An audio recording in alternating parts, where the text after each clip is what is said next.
Please, someone has to help my son." The desperate voice echoed through the halls of the New England Children's Hospital.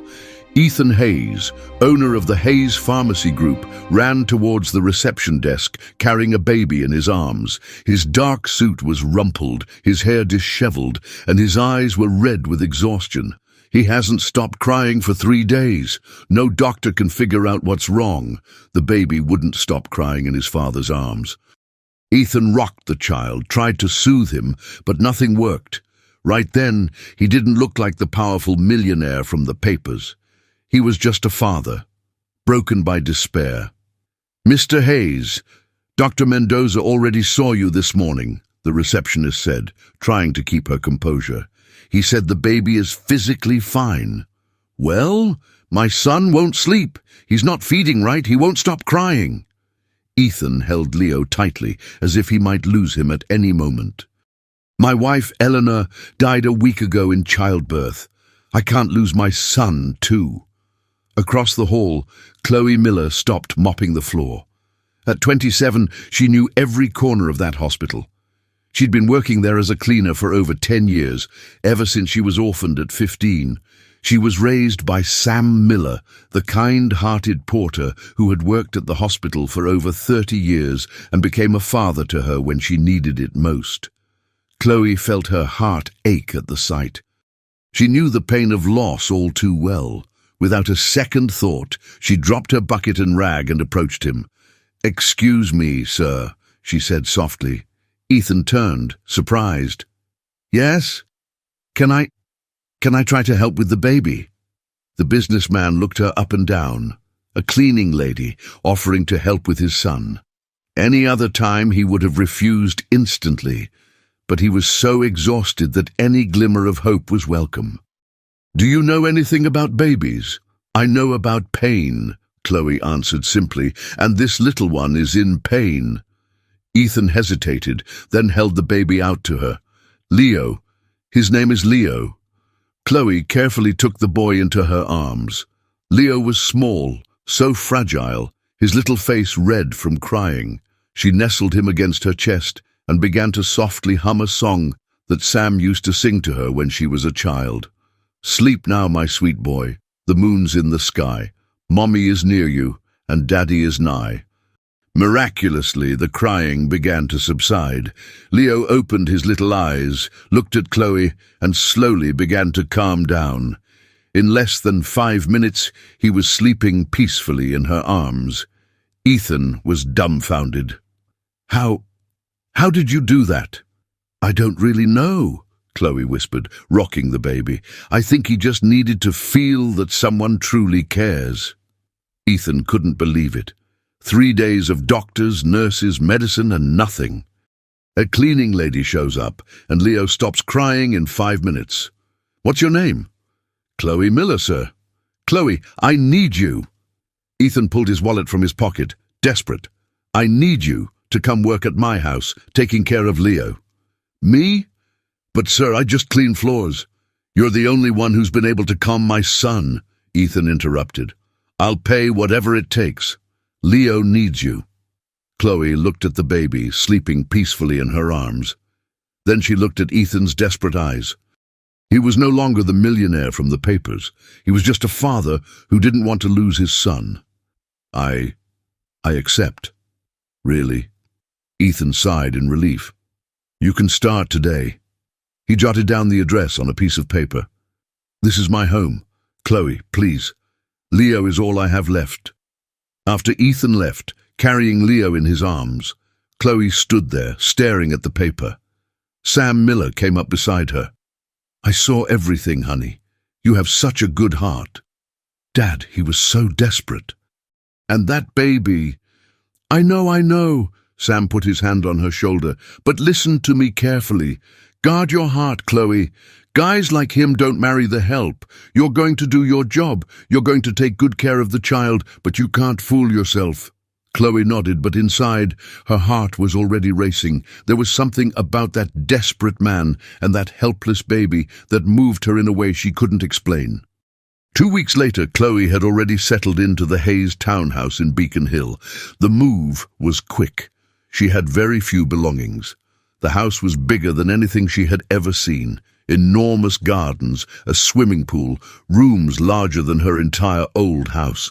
Ethan gave her a small maid's room out back, simple but comfortable. "It's temporary," he explained, "until Leo is more settled." But Leo settled in incredibly fast. The baby simply couldn't be away from Chloe. He'd cry whenever she left his side, would only take the bottles she prepared, and would only fall asleep when she sang to him. Chloe had established a perfect routine with Leo. The baby was visibly stronger and healthier. Ethan would come home from work and always ask how his son's day had been. "It's amazing," Ethan murmured one evening, watching Chloe bathe Leo. The baby was smiling, splashing in the water. "He's a completely different baby." "Leo is a bright boy," Chloe replied, drying the baby's fine hair. "He just needed some love." "Chloe, I need to tell you something." Ethan stepped closer, his expression serious. "Leo isn't an ordinary baby. He was born with a heart condition." Chloe's heart raced. "What kind of condition?" "A heart condition," the doctor said. "His heart has trouble pumping blood properly." Ethan's voice broke. "The doctor said that he might not make it much longer. But he's doing so well now. And thanks to you. Eleanor died in surgery, Chloe. Complications during childbirth. I loved her so much." Ethan sat down in the armchair, covering his face. "And now I might lose Leo too." Chloe felt a pang in her chest. In those 2 weeks, living in the same house, she had started to admire that man. Ethan was different from what she had imagined. Kind, polite, always worried if she needed anything. "Leo is going to be okay," she said, dressing the baby in his little pajamas. "He's much better now. Thanks to you, I don't know what I'd do without you here." The way he spoke made her heart race. Chloe lowered her eyes, focusing on tidying the crib. She couldn't get her hopes up. Sam was right, but it was hard not to dream. Over the past few weeks, she and Ethan had settled into a domestic routine. He would come home from work and always ask how Leo's day had been. Sometimes they'd have dinner together in the kitchen. He would talk about business, and she would talk about the baby's progress. "A doctor is coming to examine Leo tomorrow," Ethan said, loosening his tie. "Dr. Nadia Vance. She's the best pediatric cardiologist in the state." "A specialist?" "Yes, if anyone can save Leo, it's her." Ethan looked at his son sleeping in the crib. "Or—" He didn't finish the sentence, but Chloe understood. She was the one who could save Leo or confirm that there was no hope left. "Mr. Hayes," she said softly, "can I ask you something?" "Of course." "Why do you trust me so much? I'm just a cleaner. You barely know me." Ethan looked at her for a long moment. In the dimness of the room, with only the bedside lamp on, Chloe seemed even more beautiful. Her brown hair was loose on her shoulders, her kind eyes full of affection for Leo. "Because you saved my son," he answered. "And because you have something I haven't seen in a long time." "What's that?" "A true heart." Chloe felt her cheeks grow warm. Ethan was so close she could smell his cologne, see the details of his tired face. "I hope Dr. Nadia brings good news," she said, breaking the moment. After Ethan left the room, Chloe watched Leo sleep. The baby was getting stronger every day. Did he really need a specialist? "Sleep, my love," she whispered, stroking his hair. Context: as characters, J's, original. Carolina Pereira, localized. Chloe Miller, notes, a common, approachable, and warm name that creates a contrast with Ethan's world.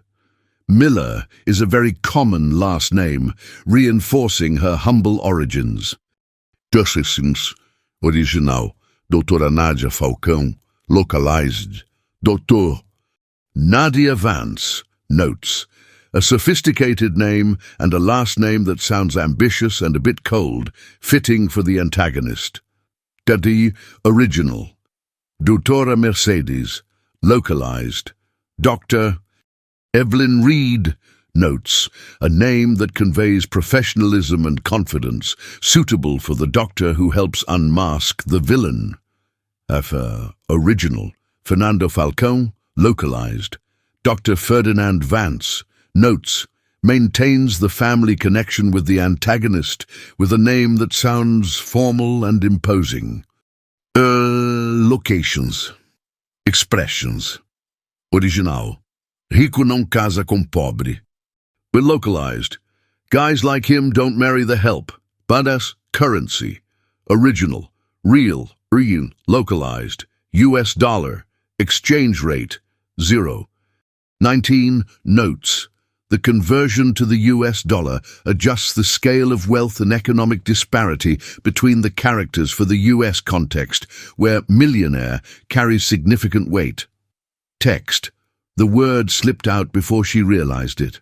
My love. Chloe was startled by her own feelings. In just 2 weeks she already loved that baby as if he were her own son. And worse, she was falling in love with his father. A beautiful, intelligent specialist for sure. The kind of woman a man like Ethan should marry. Chloe sighed. Sam was right, she was just the temporary nanny. When Leo got better, she would go back to her simple life. But looking at the peacefully sleeping baby, Chloe knew it wouldn't be easy to leave this new family. The next morning, Chloe woke up early to get Leo ready for his doctor's appointment. The baby was cheerful, playing in his crib, a far cry from the sick child she had met in the hospital 3 weeks ago. "You're getting smarter every day," she said, changing his diaper. "Your daddy will be so happy when the doctor says you're doing well." Ethan appeared at the door, already dressed for work, but he decided to stay home to be there for the appointment. How was his night? He slept for 8 hours straight. He fed 3 times, right on schedule. He's perfect. Chloe lifted Leo into her arms. "Just look at how chubby he is." "Thanks to your care," Ethan smiled, making funny faces at his son. The doorbell rang at 10 o'clock sharp. Ethan went downstairs to answer it, while Chloe finished dressing Leo in a new little outfit. "Chloe, could you come down, please?" She came down carrying Leo and found an elegant woman in the living room. Dr. Nadia Vance must have been about 38, her blonde hair pulled back in a perfect bun, dressed in a very expensive suit. She was exactly the kind of sophisticated woman Chloe had imagined. "So this is the famous Leo," Nadia said in a polite voice, "and you must be the caregiver." "I'm Chloe. It's a pleasure to meet you, Doctor." "Chloe takes great care of Leo," Ethan said. "She's the only one who can calm him down." Nadia glanced at Chloe, then focused on the baby. "Let's examine this child." For 40 minutes, Nadia thoroughly examined Leo. She listened to his heart, measured his weight and height, and asked questions about his feeding and sleep schedule. Leo was well behaved, but Chloe noticed that he got a little fussy whenever the doctor touched him. "The diagnosis was correct," Nadia said, putting away her instruments. "Leo has a congenital heart condition, but it's treatable." Ethan sighed in relief. "So he's going to be okay?" "With the right treatment, yes. I'm going to prescribe some specific medications." Nadia took a prescription pad from her bag. "They're imported state-of-the-art medications. They'll help regulate his heart rhythm." Chloe looked at the complicated names on the prescription. "But doctor, Leo is doing just fine without medication. He's eating, sleeping, playing."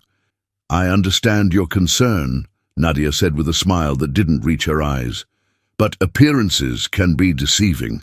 His heart is compensating now, but without medication, it could decompensate at any moment." Ethan's blood ran cold. Decompensate. Cardiac arrest. That's why it's crucial to follow the treatment plan to the letter. "Doctor." Vance handed the prescription to Ethan. "And of course, home care has its limits. Leo will need more frequent medical supervision." Chloe felt belittled, but she said nothing. "I'll be back next week for a follow-up," Dr. Vance said. "Ethan, if there's any emergency, you have my card."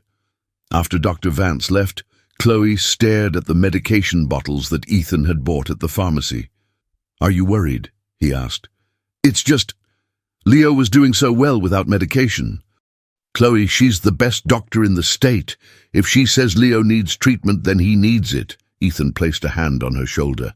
"I trust Dr. Nadia, and I trust you to take care of him." Chloe nodded, but the uneasy feeling remained. Chloe started giving the medication as prescribed, drops mixed into his bottle 3 times a day. With the very first dose, Leo became fussy and cried more than usual. After the second dose, he started throwing up. "It's normal," she kept telling herself. The doctor said it was normal. But that night, after she gave him the 3rd dose of the day, Leo became very agitated. He cried non-stop for 2 hours, just like his first few days in the hospital. Chloe was up all night, rocking Leo in her arms. For the first time in 3 weeks, the baby couldn't sleep peacefully. "What's the matter, my love?" she whispered, worried. When Ethan came downstairs the next morning, he found Chloe exhausted in the kitchen, holding Leo. "He didn't sleep all night," she explained. "He got very restless after his medication. Dr. Nadia said it was normal at first," Ethan said, but his concern was obvious. "His system needs to adjust." Chloe nodded, but her gut screamed that something was wrong. Leo was reverting to the sick, suffering baby she had met in the hospital. A week had passed since the first appointment with Dr. Nadia, and Leo kept getting worse. The doctor now visited twice a week, always with new adjustments to his medication, new doses. "Good morning, Chloe," Nadia said, stepping inside. "How was Leo last night?" "He had a fever again," Chloe answered, holding the baby in her arms. "And he had trouble feeding."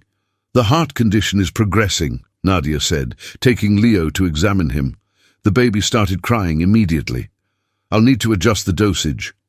Chloe watched as Nadia prepared the drops. Leo was crying harder now, as if he sensed something was wrong. "Doctor, could this medicine be harming him? Before he started the medication, Leo was doing much better." Nadia stopped and looked coldly at Chloe. "Are you questioning my medical expertise?" "No, I studied medicine for 6 years and specialized in pediatric cardiology. What are your qualifications exactly?" Chloe lowered her head. "I'm sorry, doctor. Leo has a serious illness. Without his medication, he would die in a matter of weeks." Nadia went back to preparing the drops. "If you can't follow simple instructions, I can suggest a professional nurse for Ethan." "No, please. I know how to take care of him." "Then stop questioning my work." When Ethan arrived that afternoon, he found Nadia in the living room, drinking coffee as if it were a social call. "How is he today?" Ethan asked, worried. "I have some concerning news, Ethan." Nadia's expression was grim. "Leo's condition is worsening faster than we expected." The color drained from Ethan's face. "Worsening how?" "His heart is struggling to keep up with his growth. It's common with congenital heart defects." Nadia stepped closer to him. "We're going to keep fighting, of course, but you need to be prepared." Ethan sank heavily into the armchair. "First Eleanor, now Leo." "I know how hard this is," Nadia said, placing her hand on his arm. "Losing your wife and now facing this with your son. You shouldn't have to go through this alone." Chloe watched from the kitchen doorway with Leo in her arms. The baby was calmer now that Nadia had stopped fussing over him, but he still seemed weak. "Ethan, can I ask you a personal question?" Nadia kept her hand on his arm. "Of course. Is there anyone in your life, someone who can support you through this difficult time?" "No. Since Eleanor died, it's just been Leo and work." "That's not healthy. A man like you needs companionship, support." Nadia moved closer, especially now with Leo being sick. Chloe felt a pang of jealousy. Nadia was clearly offering herself. "I manage," Ethan murmured. "No one has to go it alone. Let me help you, as a doctor and as a friend." That night, Chloe decided to take Leo to talk to Sam at the hospital. She took a bus. She couldn't ask for Ethan's car without explaining why. "Dad, I need your help," she said, finding Sam in the lobby. "What's wrong, honey? You look terrible." "It's the baby. He's getting worse and worse with the doctor's medicine." Chloe showed him the vials. "Before this medication, Leo was perfectly fine. Now he cries all the time. He's not eating right." Sam examined the labels. "These names are complicated, honey. I'll ask Dr. Peterson to take a look. He's a pediatrician here at the hospital." The next day, Sam came back with an answer. "Honey, Dr. Peterson was concerned. He said these doses are too high for a 3-month-old baby." Chloe felt the world spin. "How high?" "Very strong. They can cause the symptoms you mentioned: agitation, vomiting, fever." Sam lowered his voice. "The doctor said that whoever prescribed this is either incompetent or is doing it on purpose." "On purpose?" "Honey, there's something very wrong with this medication. You need to be careful. If that doctor finds out you're suspicious..." Chloe returned home with a heavy heart. Leo slept in her arms, calmer now that he was away from Nadia's medicine. She placed him in his crib and made a decision. She took the vial of his nightly medication and, instead of giving it to Leo, replaced the contents with water. She saved the original medicine as evidence. "Forgive Mommy, my love, but I have to protect you." To her surprise, Leo slept peacefully through the night. For the first time in a week, he didn't wake up crying, and he didn't have a fever. Chloe Miller knew she was right. Someone was poisoning Leo, and that someone was Dr. Nadia Vance. In the weeks that followed, Nadia completely changed her strategy. The house calls became something different. She always arrived well-dressed, in elegant clothes, and would stay at the house far longer than necessary. "Ethan, I brought that wine you mentioned," Nadia said one Thursday, walking in with a very expensive bottle.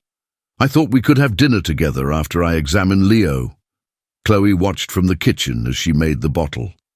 Nadia didn't look like a doctor anymore.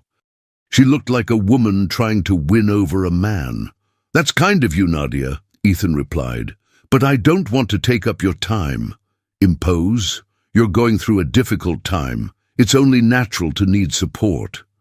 Nadia touched his arm. "Besides, I enjoy your company." During dinner, Chloe had to wait on the table. It was awkward watching Nadia flirt openly, talking about expensive wines, trips, things Chloe could never offer. "Have you thought about taking a trip to relax?" Nadia asked. "A resort in Europe, perhaps. It would do you good." "I can't leave Leo." "Leo could come along. A change of scenery sometimes helps sick children." Nadia smiled. "I would take care of everything, the medical arrangements." "That would be interesting," Ethan said, and Chloe felt her heart tighten. She couldn't bear to listen anymore and went upstairs to check on Leo.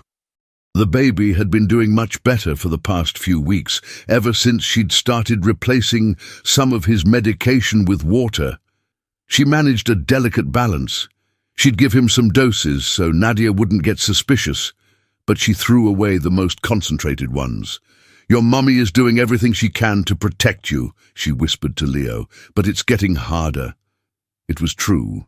Nadia was more vigilant, always asking about schedules, dosages, and the baby's reactions. Worse yet, she was winning Ethan over. "Chloe," Ethan called from the doorway, "can you come down for a moment?" She went downstairs and found Nadia packing her medical bag. "How did Leo react to the medication today?" Nadia asked. "Fine," Chloe lied. "He took it all just fine." "Good, I'm leaving a new medication." Nadia handed her a different vial. "It's more concentrated. It should only be given before bedtime." Chloe took the vial and felt a chill. The liquid was darker, thicker. After Nadia left, Ethan approached Chloe. "Nadia has been a great support to me," he said. "It's not easy raising Leo alone, dealing with his illness." "So you like her?" Ethan hesitated. "Nadia is an intelligent, successful woman, and more importantly, she understands what Leo needs. And I don't. You take wonderful care of him, Chloe, but Nadia has a medical background. She can give Leo what I never could on my own. Ethan sighed. Actually, I've been thinking about asking her to move in. Chloe's blood ran cold. Move in here? To keep a close eye on Leo and, well, for us to get closer too. Chloe pretended to agree, but inside she was desperate. If Nadia lived in the house, it would be impossible to keep protecting Leo. That night, she looked at the new vial Nadia had left. Her instincts were screaming danger.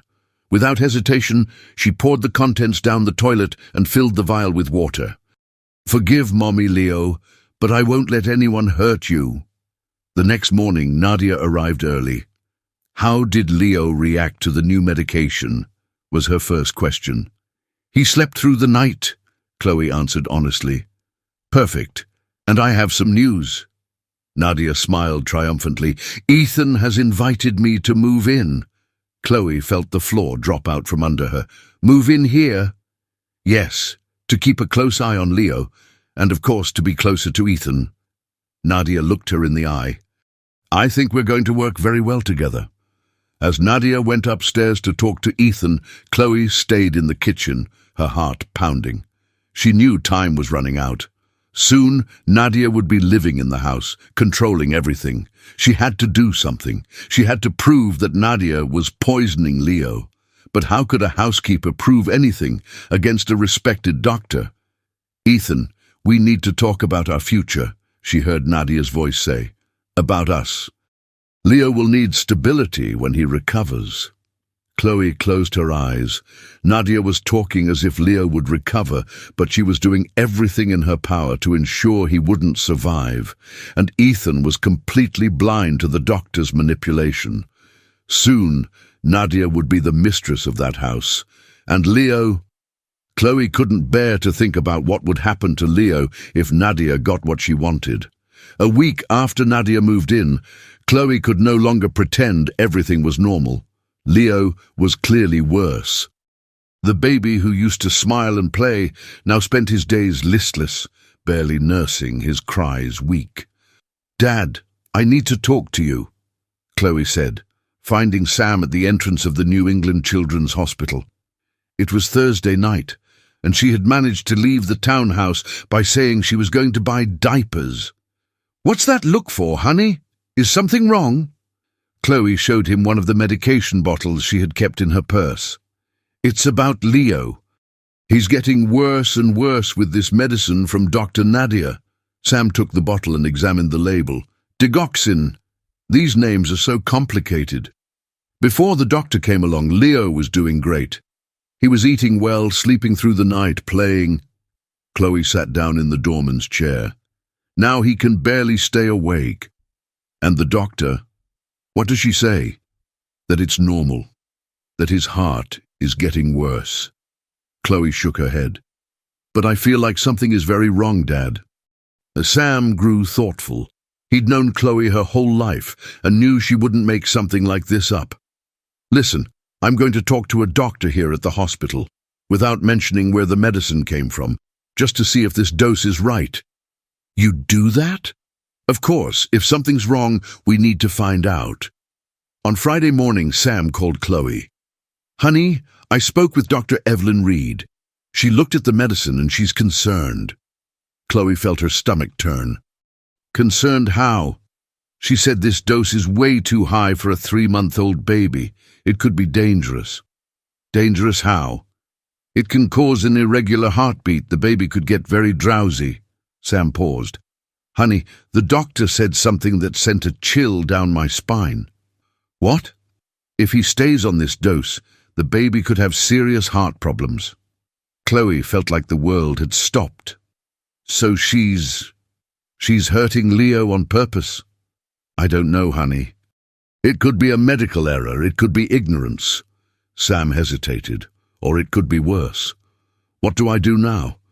You need more information. Document everything, times, doses, how Leo reacts. Sam lowered his voice. And you have to be very careful. If she finds out you're suspicious. Chloe left the hospital with a heavy heart. Now she was almost certain that Nadia was harming Leo. The question was, why? Over the weekend, Chloe started paying closer attention to Nadia. The doctor arrived on Saturday morning talking about adjustments to the treatment and changes in his medication. "How was Leo last night?" Nadia asked, taking new vials from her medical bag. "He was very quiet, barely cried at all," Chloe answered, watching the doctor's every move. "Good. I'm going to increase the dose of his heart medication a little. He needs more stimulation." Chloe asked a simple question. "Doctor, about how much longer will Leo need this medication?" Nadia stopped what she was doing and looked at Chloe with an odd expression. "Why do you want to know?" "Oh, it's just Mr. Hayes was asking so he could plan." "Ethan didn't ask me anything about that." Nadia snapped her purse shut. "Chloe, you've been asking a lot of questions lately." "I'm sorry, doctor. It's just that I'm worried about Leo." "Your job is to handle the domestic duties. Leave the medical care to me." Nadia stepped closer. "I hope we have an understanding." While the medication was being administered, Chloe discreetly took a picture of the vial's label with her phone. Nadia was too focused to notice. "I'll administer it," Nadia said. "You don't have to stay here." "I'd rather learn." "There's nothing to learn. It's a simple medical procedure." Nadia's tone became curt. "Go downstairs, please." Chloe left the room but stayed in the hallway, listening. She heard Leo cry a little, then silence. When Nadia called her back, Leo was visibly weaker. The baby, who had been waving his little arms just minutes before, could now barely open his eyes. "There, he'll be calmer now," Nadia said, putting the syringe away. "Wow, he's gone all limp. That's the expected effect." But Chloe knew this wasn't normal. Leo seemed almost unconscious. On Sunday, Nadia returned to monitor his progress. This time, Chloe paid attention to details she had previously ignored. Nadia always arrived with the medicine already prepared. She never let Chloe see the preparation process, and she always insisted on being alone with Leo when she administered it. "Doctor, can I ask a question?" "That depends on the question. Is Leo really going to get better with this medicine? Because he seems so tired." Nadia stopped and stared at Chloe. "Are you doubting my work?" "No, that's not it. And because if you think you know more about medicine than I do, you can tell Ethan to hire someone else." "No, doctor, I'm sorry." "Good. Then stop questioning me and do your job." After Nadia left, Chloe watched Leo. The baby was growing more and more listless, as if he were shutting down from the world. "She's doing something to you, my love," Chloe whispered. "But Mommy's going to find out what."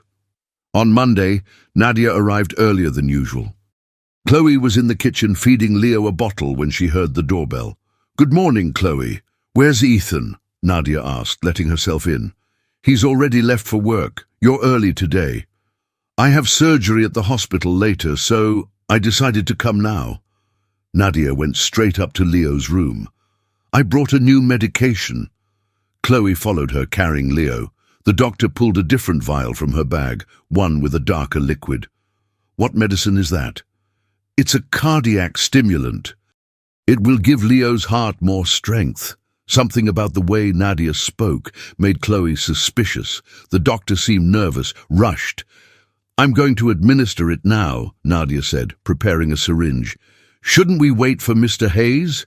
He likes to know when it's a new medication." "That's not necessary. It's just an adjustment." Nadia was growing impatient. "Give me the baby." Chloe reluctantly handed Leo over. The baby started crying as soon as he felt Nadia's hands. Nadia administered the medication quickly. Leo cried out and then became strangely quiet. "There, I'm going downstairs to use the office phone to make some medical calls." Nadia put the syringe away. "You stay here with him." Chloe found it strange. Why did Nadia need to use Ethan's phone when she had her own cell? After a few minutes, Chloe heard Nadia's voice coming from the study. Curious, she put Leo in his crib and tiptoed downstairs. The door was slightly ajar. "Dad, the process is taking longer than we thought," she heard Nadia say quietly into the phone. Chloe's heart began to race. "What process?" "The baby is holding on longer than expected." "No, don't worry. With this new dose, he won't last much longer." Chloe clapped a hand over her mouth to stifle a sound. "Ethan is completely wrapped around my finger. After what happens with Leo, he's going to need a lot of support."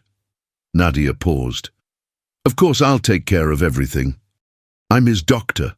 No one will suspect a thing." Chloe leaned against the wall, trying to process what she was hearing. "About the inheritance." "Yes, Dad. After we're married, it'll be easier to manage his business." Nadia laughed softly. "Grieving men just don't think straight." The call continued, but Chloe couldn't hear any more details. She ran back to Leo's room. The baby was very pale, breathing slowly. "My God, what did she do to you?" Chloe whispered, scooping Leo into her arms. A few minutes later, Nadia came upstairs. "How is he?" "He's quieter," Chloe answered, trying to hide her desperation. "Perfect. The medicine is working." Nadia grabbed her purse. "I'm leaving now. I'll be back tomorrow." "Doctor, is it normal for his breathing to be so slow?" Nadia stopped at the door. "Why are you asking that?" "Oh, it's just... he seems different." "Chloe, you're not qualified to assess a baby's breathing." Nadia stepped closer. "And I've noticed you've been questioning my work a lot. That's not a good idea." "I'm sorry, Doctor. I hope it's the last time." After Nadia left, Chloe was in shock. She'd overheard fragments of a conversation about an inheritance, about a grieving Ethan, about Nadia's father. She couldn't make sense of it all, but one thing was clear. Nadia was planning something terrible, and Leo was at the center of it all. That night, Chloe made the riskiest decision of her life. She wasn't going to give Nadia's medications as prescribed anymore. She would dilute the medicine, lower the doses, do anything to protect Leo. "Ethan, can I talk to you about something?" she said when he got home from work. "Of course. How was Leo today?" "Dr. Nadia brought a new medicine. He seemed very weak afterward." "Weak?" "He's been a bit listless, you know, almost unresponsive." Chloe chose her words carefully. "Don't you think all this medication might be doing more harm than good?" Ethan stopped loosening his tie. "What do you mean?" "It's just that before the medication, Leo was getting better. Now he seems tired all the time." "Chloe, Nadia is the specialist. If Leo is quieter, it's because the medication is managing his heart condition." Ethan sat down, tired. Without the medication, he could have an episode. But what if it's the other way around? What if the medicine is... "Are you questioning a trained doctor?" Ethan's voice hardened. "Look, I know you're worried about Leo, but you can't just make up theories." Chloe realized there was no point in arguing. "You're right. I'm sorry." "It's all right. I just don't want you to get things confused." Ethan's voice softened. "Nadia knows what she's doing. We have to trust her." In the middle of the night, Chloe put her plan into action. She took the medication vials and went into the bathroom.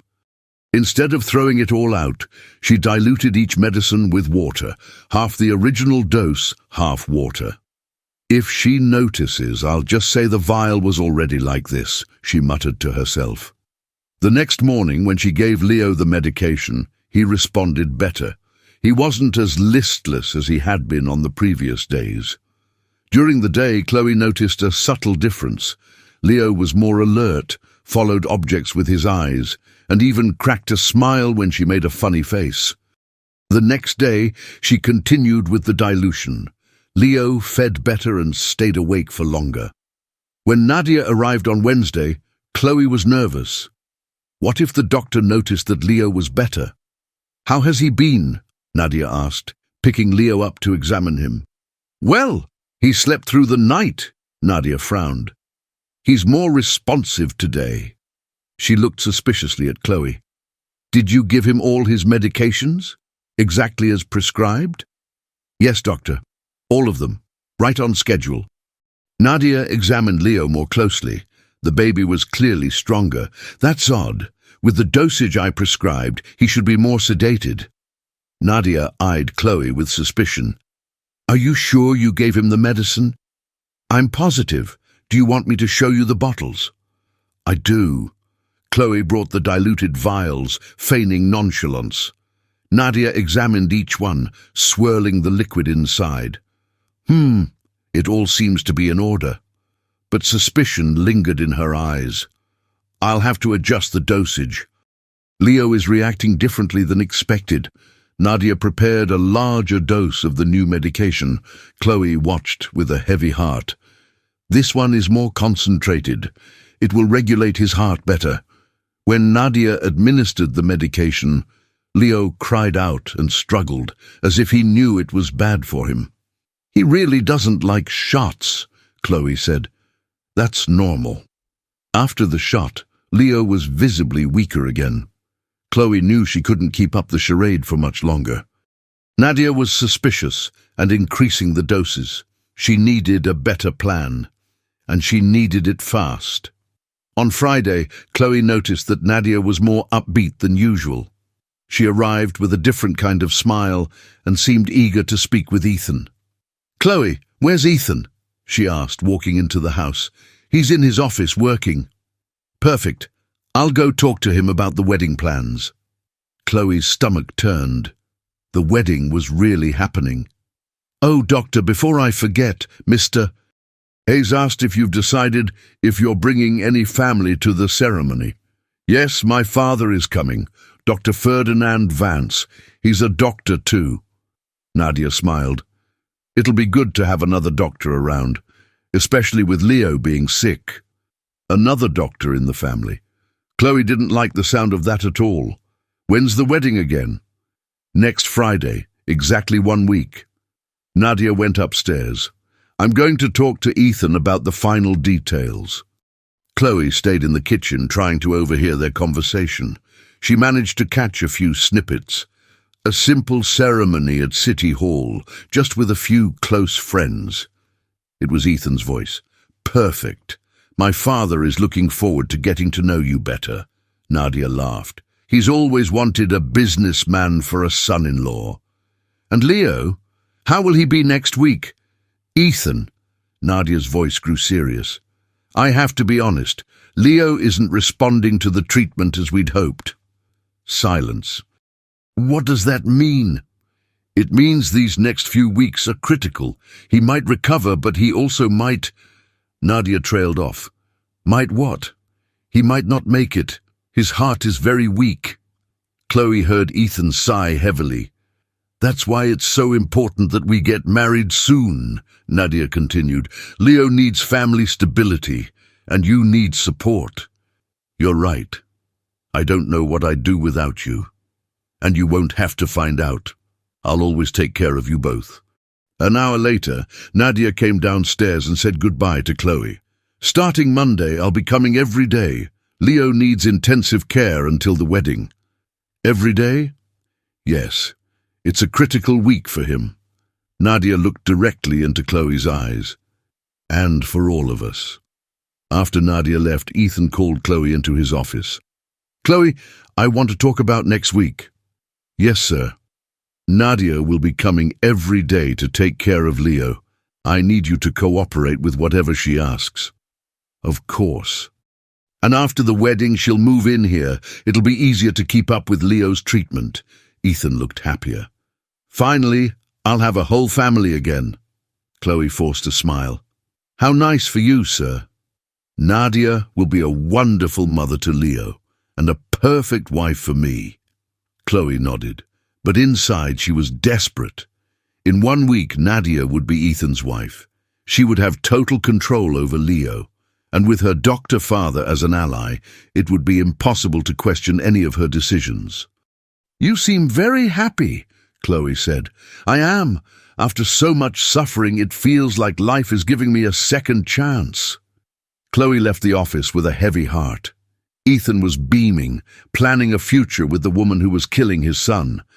and she was the only one who knew the truth, the only one who could prevent this tragedy. But how was a cleaning lady supposed to stop a wedding? How could she convince a man in love that his fiancée was a murderer? Chloe looked at Leo sleeping in his crib. The baby was getting weaker every day, even with the diluted medication. Nadia was speeding up the process. 1 week, my love, she whispered. Mommy has 1 week to save you. But she had no idea how. Over the weekend before the wedding, Chloe organized everything she had collected in the past few weeks. On Sam's kitchen table, she spread out medication bottles, photos on her phone, and a small notebook where she wrote everything down. Look at this, Dad, she said, showing him the notes. Every time she gave Leo his medicine, I'd write down the time and how he was afterward. Sam read the notebook. Wow. Monday, 10 in the morning, Leo cried for 2 hours after the medication. Tuesday, Leo couldn't feed properly. I have pictures of the medicine too. Chloe showed him her phone. The names, the doses, everything she administered. Honey, are you sure this is going to work? It's the only chance Leo has, Dad. If I don't do something on Friday, she'll get what she wants. All right, I'll talk to Dr. Evelyn Reed. She's a friend of a colleague of mine here at the hospital. On Monday, Sam returned with a grave expression. Dr. Evelyn Reed was horrified, honey. She said those doses are far too dangerous for a baby. What did she say exactly? This isn't a treatment. At these doses, Leo could have serious heart problems. Sam sat down next to his daughter. She didn't want to make an official report because she hasn't examined the child, but she said any doctor would see that it's wrong. Chloe sighed. So it's just my word against hers. No, honey. Dr. Evelyn Reed will be at the wedding. She's been a friend of the Hayes family for years. If we need her to, she can confirm that these doses are inappropriate. Why will she be there? Ethan invited a lot of the city's top doctors. It's a matter of prestige. Sam held Chloe's hand. If you accuse Nadia in front of everyone, especially in front of other doctors, it'll be hard for her to deny it. What if no one believes me? The truth always comes out, honey. And you're going to have to trust yourself. Chloe put everything in a folder. Dad, I'm so scared. I know. But think about Leo. He only has you. You're right. Chloe took a deep breath. I'll do it. For Leo.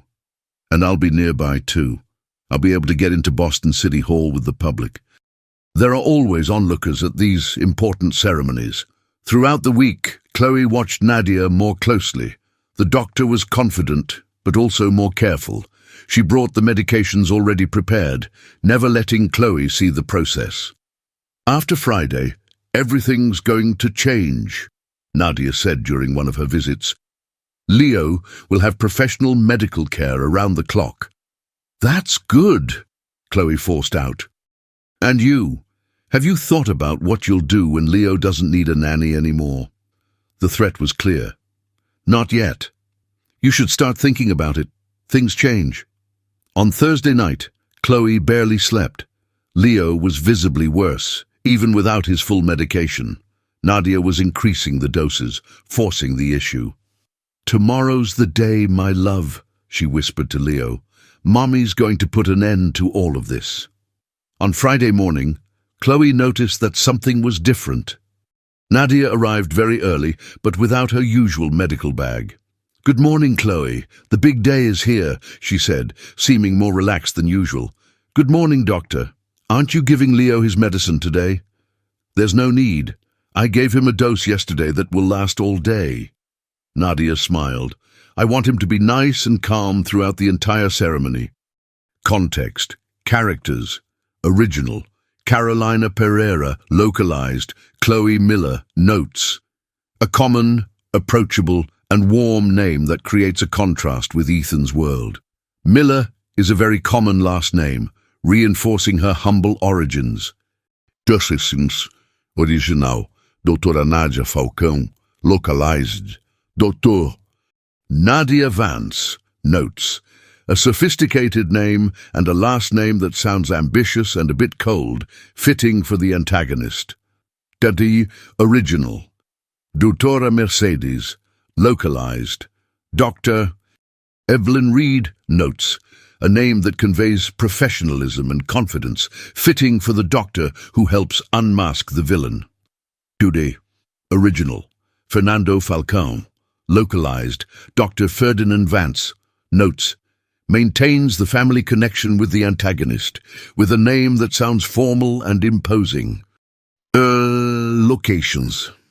Expressions. Original. Rico não casa com pobre. We're localized. Guys like him don't marry the help. Badass, currency. Original. Real, localized. US dollar. Exchange rate. 0. 19 notes. The conversion to the US dollar adjusts the scale of wealth and economic disparity between the characters for the US context, where millionaire carries significant weight. Text. Chloe felt a chill. The previous day's dose had been too strong. Leo had been listless ever since. How is Mr. Hayes? Nervous, but happy. He's getting ready in his office. Nadia looked at Leo in Chloe's arms. And the little one? How was his night? Very quiet. Perfect. That's exactly how I wanted it. The way Nadia spoke made Chloe understand that this was goodbye. The doctor didn't expect Leo to last much longer than the wedding. Doctor, can I ask you a question? Of course. After the wedding, You don't need to worry about that today, Nadia interrupted coldly. Today is for celebrating. We'll talk about the future tomorrow. Nadia went upstairs to say goodbye to Ethan. Chloe was left alone with Leo, who was very pale and breathing slowly. Hold on a little longer, my love, just until this afternoon.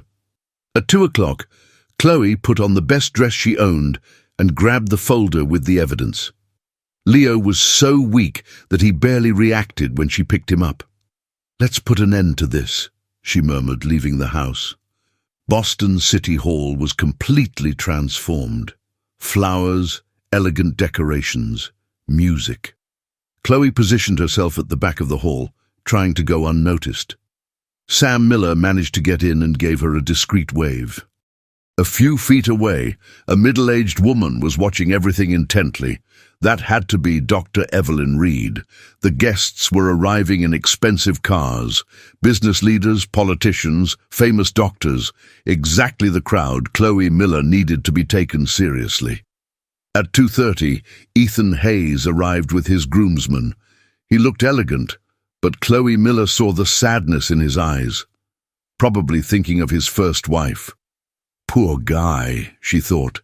He has no idea what's happening. At 2:45, Nadia made her grand entrance, stunning in a white dress, accompanied by an elegant man who must have been her father. She greeted everyone as if she owned the place. Now's the time, Chloe whispered to herself, clutching Leo to her chest. At exactly 3 o'clock, the judge entered the hall. A serious, middle-aged man, he immediately took control of the situation. Welcome to this civil ceremony, he said in a firm voice. Please remain silent and respectful during the proceedings. Chloe positioned herself where she could see everything clearly. Her heart was pounding, but she forced herself to remain calm. She had to wait for the right moment. The judge began with the legal formalities. Full names, documents, witnesses. Nadia was radiant, holding her bouquet and smiling at the guests. We will now proceed with the vows, the judge announced. Chloe took a deep breath. This was it. Ethan Hayes, do you take Nadia Vance to be your lawfully wedded wife? Ethan looked at Nadia, then out at the crowd. For a second, his eyes met Chloe's. She saw a flicker of doubt cross his face.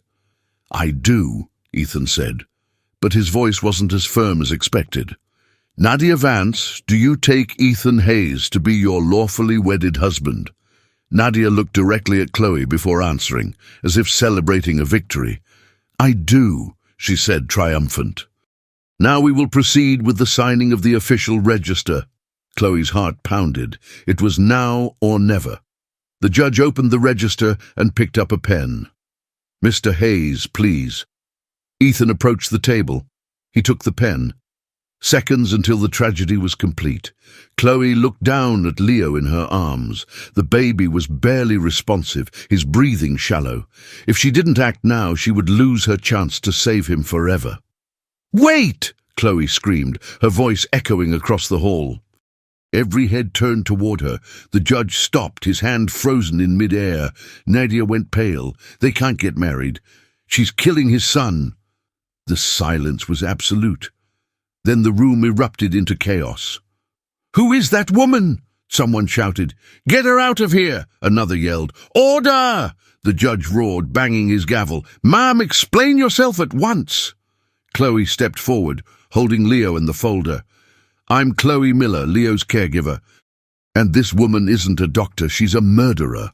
"Lies!" Nadia burst out. "She's lost her mind. She's jealous of me." "I have proof." Chloe opened the folder and took out the medication vials. "She's been poisoning Leo for weeks." Context. Characters. Original, Renan Cavalcanti. Localized, Ethan Hayes. Notes. A classic, rich-sounding name, common in New England, establishing the character's old money status. Drinksudi. Original, Elena. Localized. Eleanor. Notes. A traditional and elegant name, fitting for a wealthy man's deceased wife. Buch. Original, Duta Mendoza. Localized. Dr. Mendoza. Notes. The Hispanic surname is common in the U.S. and works perfectly without changes. Dacu. Original, Fernando Falcón. Localized. Dr. Ferdinand Vance. Notes. Maintains the family connection with the antagonist, with a name that sounds formal and imposing. Locations. Expressions. Original. Rico não casa com pobre. We're localized. Guys like him don't marry the help. Badass. Currency. Original. Real. Localized. U.S. dollar. Exchange rate. 0. 19 notes. The conversion to U.S. dollars adjusts the scale of wealth and economic disparity between the characters for the U.S. context, where millionaire carries significant weight. Text. The commotion started up again. Several guests stood up, while others took out their phones to record. "Order!" the judge shouted again. "I will hear both sides. Dr. Vance, what do you have to say?" "Your Honor, this woman is making up slanderous lies because she's about to be fired," Nadia said, regaining her composure. "She grew too attached to the child and to my fiancé." "And what evidence do you have?" the judge asked Chloe. "I have the medicine she was giving Leo. The doses are all wrong." Chloe held up the vials. "And there's a doctor here who can confirm it." "Dr. Evelyn Reed," Sam called out from the back of the room. A woman stood up.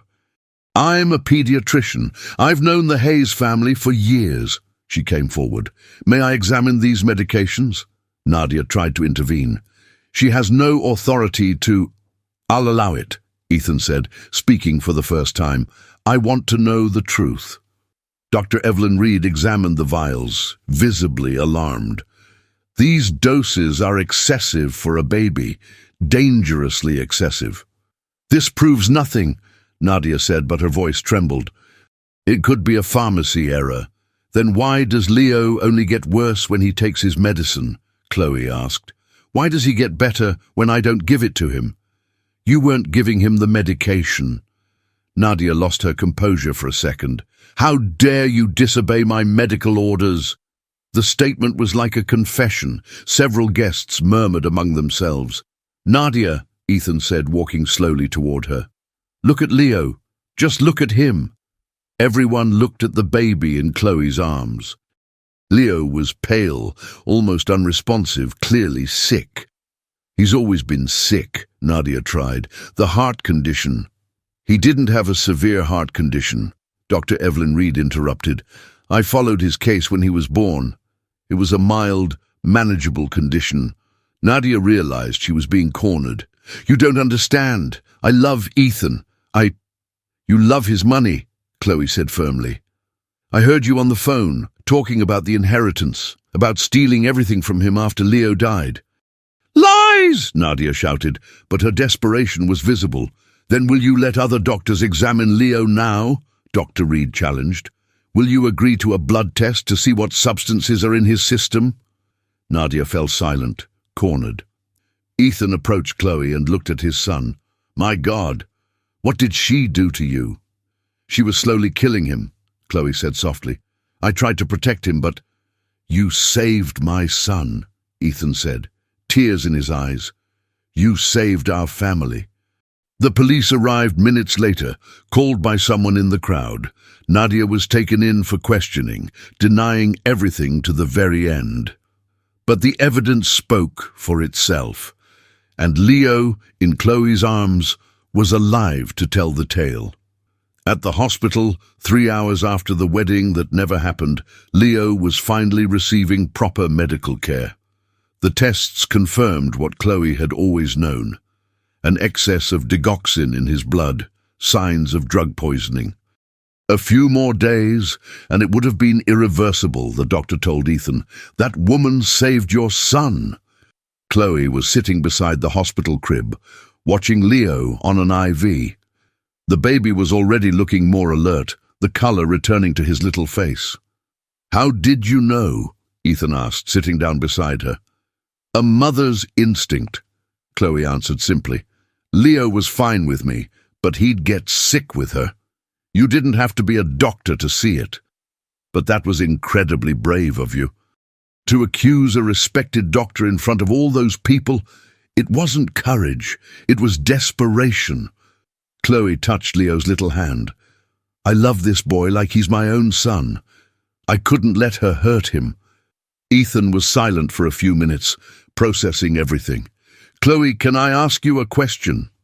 "Of course." "Why did you stay? Why didn't you leave when you realized what was happening?" Chloe thought before answering. "Because someone had to protect Leo. And you were too in love to see the truth." "You're right. I was a fool." "You weren't a fool. You were a lonely man who wanted a family." Chloe looked at him. "But now you know who the people are who really care about you." Sam appeared at the bedroom door. "May I come in?" "Of course, Dad." "How's my little grandson?" he asked, approaching the crib. "Getting better. The doctor said he's going to be fine. Thanks to this brave daughter of mine." Sam hugged Chloe. "You did the right thing, kiddo." "What about Nadia?" Chloe asked. "Arrested. She's facing charges for attempted murder, among other things." Sam shook his head. "Her father is under investigation too. It seems this wasn't the first time they'd pulled this kind of scam." Ethan stood up and walked to the window. "I almost let her kill my son. I almost married a murderer." "You didn't know," Chloe said. "She was very convincing. But you figured it out. Because I was paying attention to Leo." "She was only paying attention to the money." Ethan walked back to the crib. Leo was sleeping peacefully, his breathing steady. "Chloe, I need to tell you something. Tell me, when all of this is over, when Leo is well, I want you to stay with us. Not as an employee, as family." Tears welled up in Chloe's eyes. "What are you saying?" "I'm saying that Leo needs a mother, and I need someone I can trust." Ethan held her hand. "You saved our son. Now let me take care of you." "Ethan." Chloe looked at Sam, who was smiling emotionally. "You don't have to answer now, just think about it." Chloe looked at Leo sleeping and felt her heart was complete. After so much suffering, so much fear, she had finally found where she belonged. "I don't need to think," she said softly. "I already know the answer." "And what is it?" "That there's no place in the world I'd rather be than here, taking care of him." Chloe touched Leo's little face. "Because he's already my son in my heart." "He always has been." Ethan smiled for the first time in weeks. "Then let's be a real family." Outside, the sun was beginning to set over Boston, but inside that hospital room, a new story was beginning. A story of true love, courage, and second chances. Leo stirred in his sleep and opened his eyes for the first time in days. When he saw Chloe, he managed a faint smile. "Hi, my love," she whispered. "Mommy's here, and I'm never leaving again." The baby gripped her finger tightly, as if he understood that he was finally safe, and in that moment, Chloe knew she had done the right thing. No matter how hard it had been, no matter how scared she had felt, it was all worth it. In the days that followed, Nadia was formally charged with attempted murder and fraud. The case made national headlines. Ethan gave interviews defending Chloe, recounting how she had saved Leo. "Without her, my son would be dead," he told the reporters. "A simple woman had more courage than all of us." Leo was getting stronger every day. He still needed care, but he was smiling more and feeding better. Chloe never left his side, still afraid something might happen. "You need to rest too," Ethan said one night, watching Chloe watch Leo sleep. "What if he gets worse again?" "He won't. Nadia is in jail. The doctor said he's going to be fine." Chloe nodded, but it was still hard to relax. Months of tension didn't just disappear overnight. "We're going to get through this together," Ethan promised, holding her hand. "All three of us." And so, a new chapter began. It wouldn't be easy. Trauma leaves scars. But they had something Nadia could never destroy. True love. 3 weeks after the wedding that never happened, life was still far from back to normal. Nadia was behind bars, but the scandal was still making headlines. "Doctor accused of poisoning baby" was plastered across every Boston newspaper. Chloe was in the hospital waiting room when a nurse approached her. "Miss Miller, the doctor would like to speak with you about Leo." Her heart tightened. "Is something wrong?" "Nothing serious. It's about his treatment." In his office, the pediatrician carefully explained the situation. "Leo is recovering well, but it's still going to take a few months. His system was severely affected by the wrong medication." "A few months?" Ethan asked, worried. "Yes. Too much digoxin causes damage that won't heal overnight. He might have some developmental delays, coordination issues." Chloe felt a lump in her throat. "Does that mean he might not be completely okay?" "He can, but it will take patience. Physical therapy, neurological follow-ups, and a lot of love." It was different from what they had expected. In the movies, the baby always made a quick recovery. In real life, things were more complicated. "We'll do whatever it takes," Ethan said, holding Chloe's hand. "And there's something else," the doctor continued. "You'll both need therapy too. What you've been through is a serious trauma." Chloe hadn't thought about that. She was so focused on Leo that she'd forgotten to take care of herself. On the drive home, they were quiet. Leo was sleeping in the back seat, calmer than before, but still fragile. "Do you regret it?" Ethan asked suddenly. "Regret what?" "Getting involved with us. It was just supposed to be a job, and it turned into all this," Chloe thought before answering. "No, not one bit. But I admit, sometimes I get scared." "Of what?" "How much my life has changed. 3 months ago, I was just the cleaning lady. Now I'm here, taking care of your son, living in your house." "Our house," Ethan corrected. "Yeah, our house." Chloe smiled. "Sometimes it doesn't feel real." "It's real, and we'll get through this together." At home, Chloe realized that taking care of Leo was different now. He needed special exercises, prescription medications, and constant checkups. It was more work, more worry. "I don't know if I can handle this," she confessed to Sam during a visit. "Of course you can, sweetheart. You've already proven you're stronger than you think." "But it's different now, Dad. It's not just a matter of courage. It's a lifelong responsibility." "And you don't think you can handle it?" Chloe looked at Leo playing on the rug. He was still quieter than other kids his age, but he would smile whenever he saw her. "I do. It's just that sometimes I'm afraid I'm not good enough for him." No parent ever feels good enough, Chloe. That's normal. What's important is to love him and do the best you can. A few nights later, Chloe woke up to Leo crying. It wasn't a cry from hunger or a dirty diaper. It was different. "Ethan, wake up. Something's wrong with Leo." They rushed to the hospital. It was a long night. Leo had suffered a mild seizure, a result of the poisoning. "Will it happen again?" Chloe asked, hugging Leo, who was already better. "It might. We'll adjust his medication, but you need to be prepared," the doctor explained. On the way home, Chloe cried in the car. "I should have noticed sooner. I should have stopped her from hurting him so much. You did everything you could." "It wasn't enough." "It was, Chloe. If it weren't for you, Leo wouldn't even be alive." It was true, but it still hurt to know that Leo would carry the consequences of those difficult months. "We'll learn to deal with this," Ethan said. "Day by day. Together. Always together."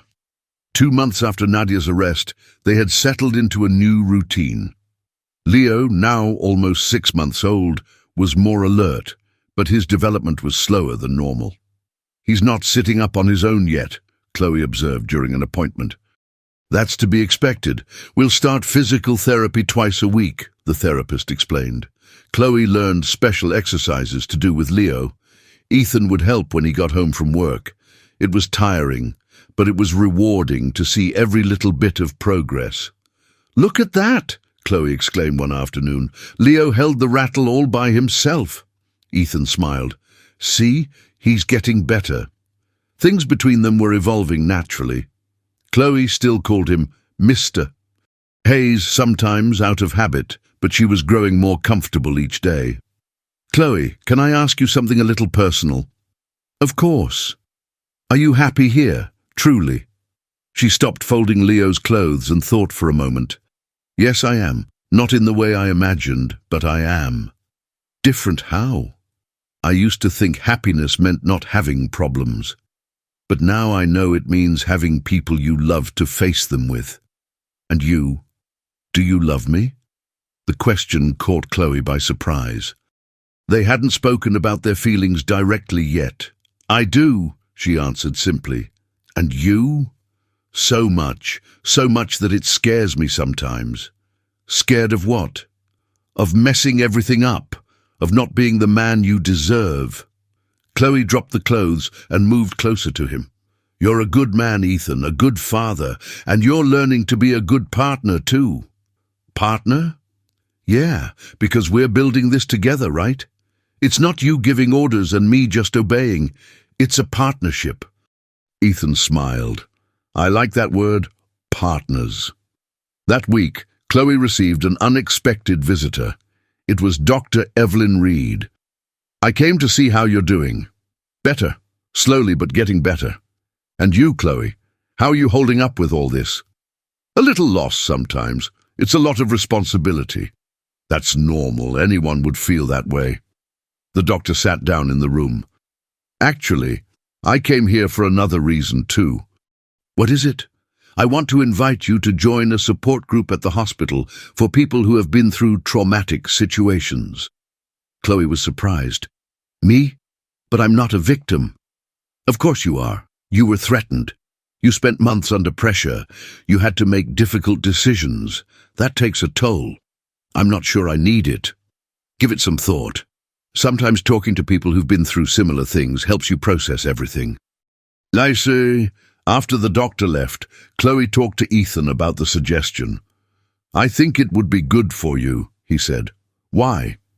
"Because you're always the one taking care of everyone.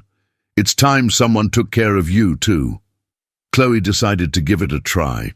At the first group meeting, she listened more than she spoke. There was a woman who had suffered domestic violence, a man who had lost his family in an accident, and a young woman who had been mugged. "Each of us here has been through something different, but we all have one thing in common," said the psychologist leading the session. "We've discovered a strength we didn't know we had." "It's true," Chloe said at the third meeting. "I always thought I was weak until the day I had to be strong. And what was it like discovering that strength? the therapist asked. Terrifying, because once you discover you're capable of something, you can't pretend you're not anymore. What do you mean? Well, before I could hide behind being just the cleaning lady. Now I know I'm capable of more, and that comes with responsibility. The sessions helped Chloe to better understand what she had been through and also to forgive herself for the moments of doubt and fear. 4 months after Nadia's arrest, Leo was clearly doing better, but he still needed special care. Chloe had become an expert in infant physical therapy and medical routines. "He's almost sitting up on his own," she said cheerfully during a checkup. "That's great progress," the pediatrician said, "but he'll still need follow-up appointments for a few more months." At home, Ethan noticed that Chloe was more confident, but also more tired. "You don't stop for a minute," he observed. Leo needs a rested mother too." Chloe sighed. "I'm just afraid to relax and have him get worse." "You're not responsible for controlling everything, Chloe. Sometimes things just happen. But what if I could have prevented more suffering for him? You did what you could with the information you had. No one can ask for more than that." It was a conversation they had from time to time. Chloe still felt guilty about the months Leo had suffered before she managed to stop it. One afternoon, while Leo was napping, Ethan sat down next to Chloe on the couch. "I need to tell you something." "I'm listening." "I love you, Chloe." She smiled. "I love you too." "No, let me finish. I don't just love you for what you did for Leo. I love you for who you are, for the brave, caring, determined woman you've shown yourself to be." Chloe's heart raced. "Ethan, I want to ask you to marry me." Silence filled the room. Chloe looked at him, surprised. "Are you sure?" "Absolutely. I want you to be my wife officially. I want Leo to have you as his mother on paper too. But what if it doesn't work out? What if I can't be the wife you need? And what if it does? What if you're exactly the woman I need to be happy?" Chloe thought about the last few months, the hardships, the fears, but also the moments of joy and togetherness. "All right, I accept. Really? Really? But I want one thing. Anything. A simple wedding. No big party, no luxury. Just true family and friends." "Perfect. Just the way you want it." They kissed right there on the living room sofa while Leo slept in his room. It was a kiss full of promises, but also of realism. They knew life wouldn't be easy, but they were ready to face the challenges together. "When do you want to get married?" Ethan asked. "I don't know, no rush. Let's wait for Leo to get stronger." "I agree. He'll be our ring bearer." "If he can walk by then," Chloe laughed. "He will. Or he'll crawl down the aisle. Either way." Sam Miller was the first to hear the news. He cried tears of joy when they told him, "I couldn't be happier, honey. You deserve all the happiness in the world."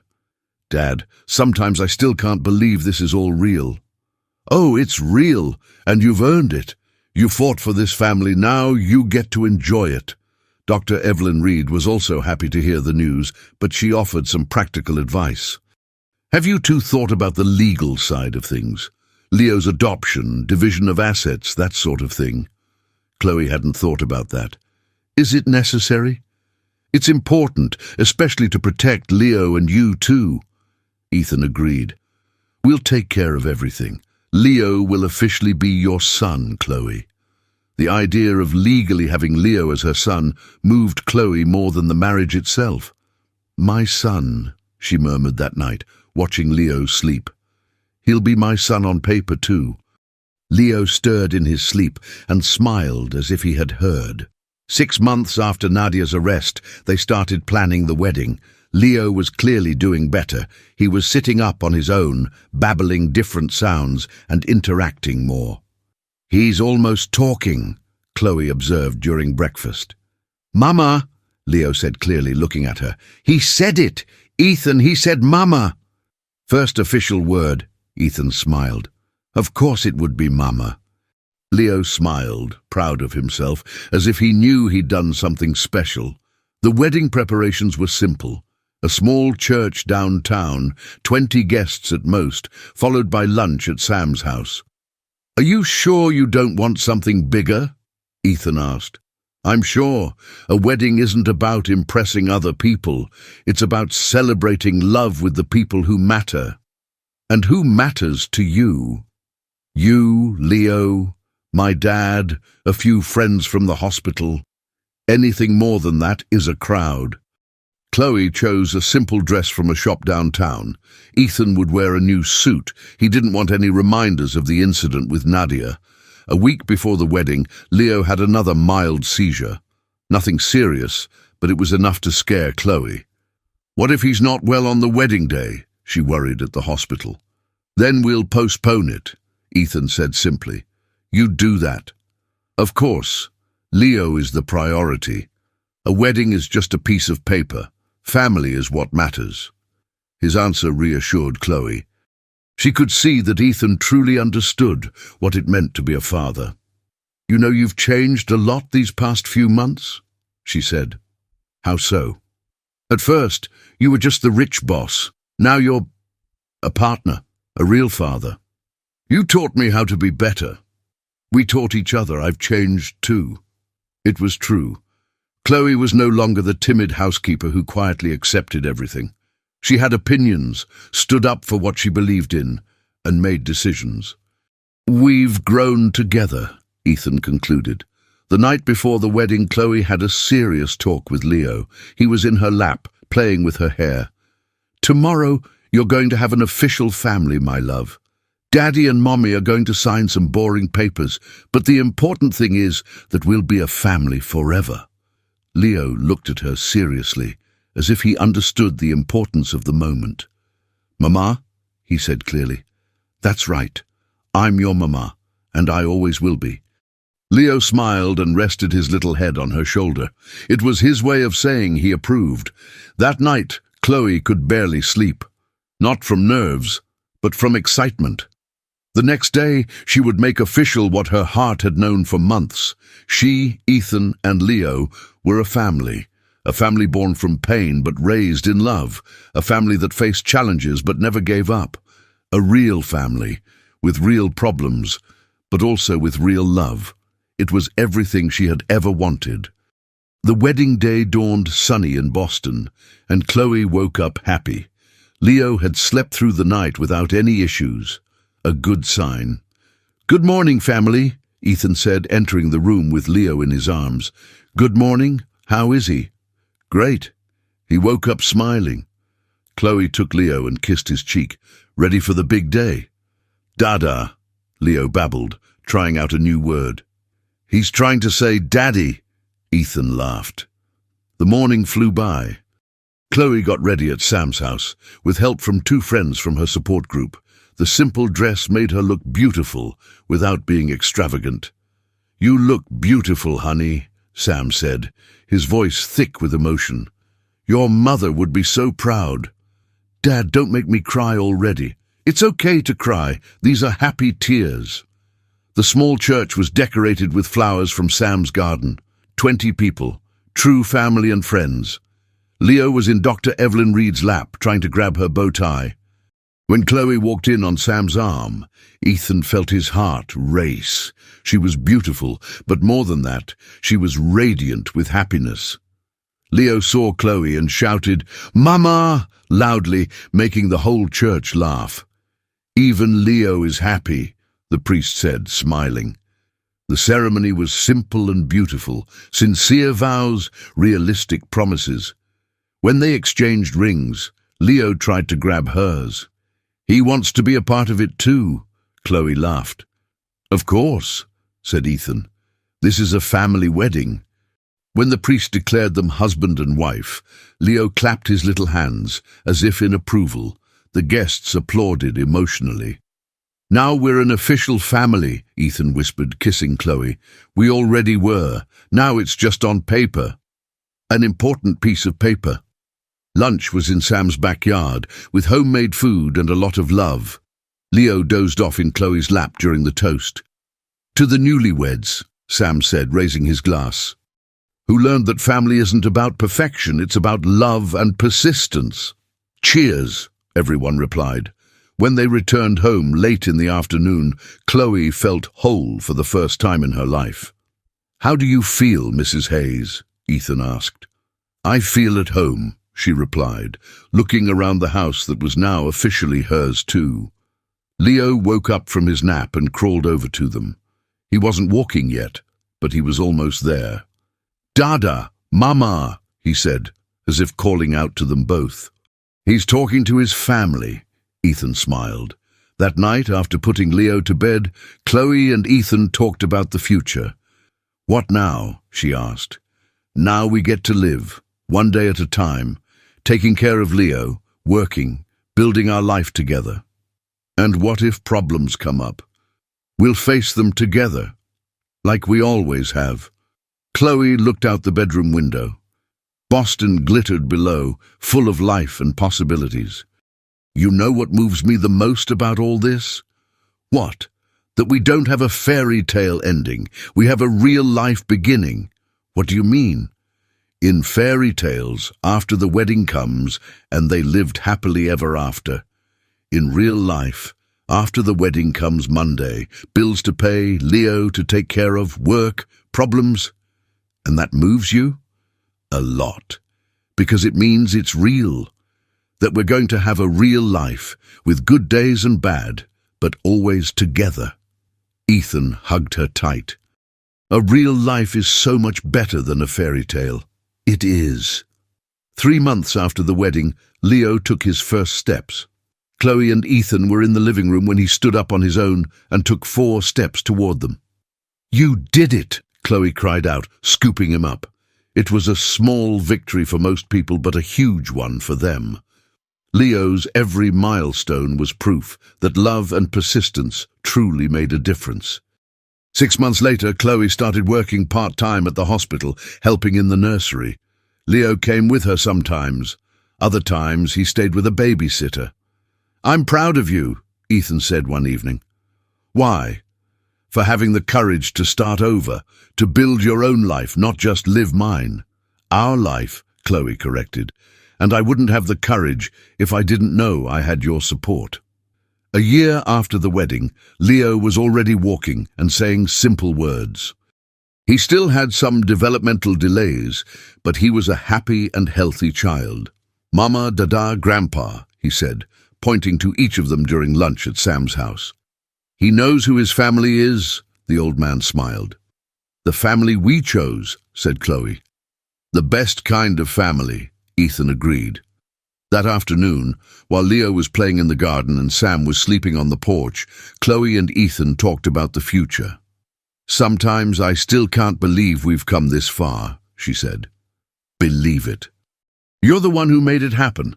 We made it happen, together." "That's true." Ethan pulled her into a hug. "And we'll keep doing it, day after day." Leo ran to them, stumbling over his own feet but smiling. "Family," he said clearly, hugging both of their legs. Chloe and Ethan looked at each other, overcome with emotion. Leo had summed it all up in a single word. There in that simple backyard, with a baby they had almost lost, a love that almost wasn't, and a family that was nearly destroyed, they had everything. It wasn't perfect. Leo still needed special care. Chloe still had nightmares sometimes. Ethan still blamed himself for having been deceived by Nadia. But it was real. It was theirs. It was a true love built on courage, persistence, and faith in the future. And that was worth more than any fairy tale. Did you like this story? Do you think Nadia got what she deserved? Do you think Chloe did the right thing by risking everything to save Leo? Let me know in the comments. Until the next story.